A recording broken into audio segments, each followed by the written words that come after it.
Hello అండి. నమస్తే. ఈరోజు మన వీడియో వయసుతో సంబంధం లేకుండా వచ్చే వైట్ హెయిర్‌కి ఒక మంచి ప్యాక్ చూద్దామండి.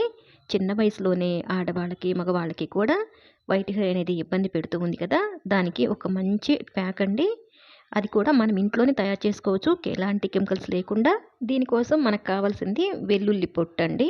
చూడండి. వెల్లుల్లి పొట్టు, అలాగే గర్భాలు వలిచినప్పుడు కూడా వస్తుంది కదా! అంటే రెబ్బలు వలిచినప్పుడు పొట్టు ఉంటుంది కదా! దాన్ని కూడా యూజ్ చేసుకోవచ్చు. మొత్తం టోటల్‌గా వెల్లుల్లికి వచ్చే పొట్టుని మనం ఈ విధంగా యూజ్ చేసుకోవచ్చు. మనం ప్రతిరోజు కిచెన్‌లో వాడుతున్నప్పుడు కొద్ది కొద్దిగా తీసి అంటే కొంచెం కొంచెం వస్తుంది కాబట్టి ప్రతిరోజు పక్కన పెట్టేసుకుంటే ఈ విధంగా తయారు చేసుకోవచ్చు.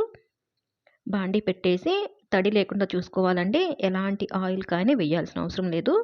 పొడిగానే ఈ విధంగా కలుపుతూ వేయించుకోవాలి. లో ఫ్లేమ్‌లో పెట్టి వేయించుకుంటే మనకి ఒకేసారి నల్లగా మాడిపోకుండా ఉంటుందండి. మనకి సిమ్‌లోనే ఈ విధంగా కలుపుతూ ఉంటే కలర్ మారి ఈ విధంగా నల్లగా వచ్చే వరకు వేయించుకోవాలి. హైలో పెడితే మన పని త్వరగా అవుతుంది కానీ అది వేగటం సరిగ్గా వేగదండి. కొంత పొట్టు తెల్లగా ఉంటుంది. కొంత పొట్టయితే మాడిపోతుందనమాట. అందుకే లో ఫ్లేమ్‌లోనే ఈ విధంగా కలుపుతూ వేయించుకుంటే సమానంగా మొత్తం వేగుతుంది ఒకేసారి. చూడండి, ఇలా నల్లగా వచ్చే వరకు వేయించుకోవాలి. ఇది వేయించడమే కొంచెం టైం పడుతుందండి. చూడండి, బాగా నలిపితే ఇలా పొడి పొడిగా అవ్వాలన్నమాట. అది పూర్తిగా చల్లారిన తర్వాత మిక్సీ జార్‌లోకి తీసుకొని మెత్తగా మిక్సీ పట్టుకోవాలి. ఇది చాలా సింపుల్ ప్రాసెస్ అండి. చాలా బాగా పనిచేస్తుంది జుట్టుకి. వెల్లుల్లి మనకి చాలా బాగా పనిచేస్తుంది.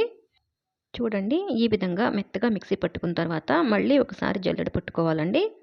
నేనిక్కడ తీసుకుంది కొంచెం పొట్టే కాబట్టి ఇలా టీ జల్లెడలో పడుతున్నాను. దీన్ని ఒకేసారి కూడా తయారు చేసి పెట్టుకోవచ్చండి. మనకి చాలా రోజుల వరకు ఉంటుంది. ఏమీ కాదు. ఇది ఎక్స్‌పైరీ అయ్యేది, పాడైపోయేది ఏమీ ఉండదండి. చక్కగా తయారు చేసుకుంటే ఎక్కువ తయారు చేసుకున్నప్పుడైతే మన పిండి జల్లెడ ఉంటుంది కదా! పిండి జల్లెడలో జల్లెడ పట్టుకోవచ్చు. చూడండి, ఈ విధంగా పౌడర్ తయారవుతుంది. ఒక బాక్స్‌లో స్టోర్ చేసుకోవచ్చు. దీన్ని ఎలా యూజ్ చేయాలో చూద్దాము. మనకి కావాల్సినంత పౌడర్‌ని ఒక బౌల్‌లోకి తీసుకోవాలి. తీసుకొని దీనిలోకి ఆముదం కానీ, లేదంటే కొబ్బరి నూనె కానీ వేసుకోవాలండి.